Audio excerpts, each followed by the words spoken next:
Aujourd'hui, je vais vous parler de François Athanase Charette de la Contrie, le célèbre chef vendéen, et de comment il s'est retrouvé à la tête de la résistance populaire face à la République française. On est en 1793 et la Vendée se soulève contre l'autorité républicaine. Deux raisons à cela. Premièrement, la levée en masse des paysans qui sont envoyés mourir pour des idéaux républicains et maçonniques qui ne sont pas les leurs. Deuxièmement, car les paysans sont attachés à la monarchie et à l'église catholique et s'opposent fermement à la constitution civile du clergé qui transforme les prêtres en fonctionnaires élus par la population, donc par des non-catholiques. À cette époque, Charette a 29 ans. C'est un ancien officier de marine qui vit retiré dans son manoir de Fonteclose où il mène une vie presque oisive, loin des intrigues politiques et n'aspire pas à la gloire. Mais début mars 1793, les paysans insurgés de la région cherchent un chef pour les guider. Charette, en tant que noble local ayant un passé militaire, est une figure naturelle à approcher malgré son manque d'implication. Ils se rendent à Fonteclose pour le rencontrer, mais Charette se cache sous le lit pour les éviter et fuir ses responsabilités. Il pense que les forces sont inégales et que les paysans n'ont aucune chance. Mais les paysans n'en restent pas là et entrent de force dans le manoir pour le débusquer. Ils l'assaillent de menaces et de supplications si bien que Charette comprend qu'il n'a plus le choix. Refuser signifie trahir ses devoirs et ceux qui comptent pour lui. Il accepte alors son rôle de chef des insurgés et prend la tête de cette troupe qui compte entre 200 et 1000 paysans armés principalement de fourches et sans aucun entraînement militaire. Mais il compense cela par leur grande détermination.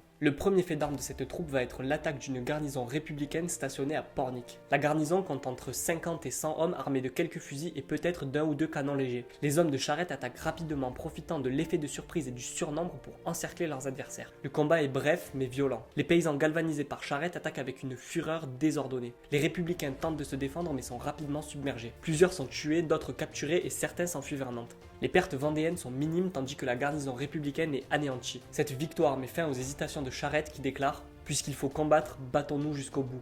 Pour le roi et pour Dieu. Il accepte alors pleinement son rôle de chef qui l'amènera à s'illustrer encore de nombreuses fois par sa bravoure dans les guerres de Vendée.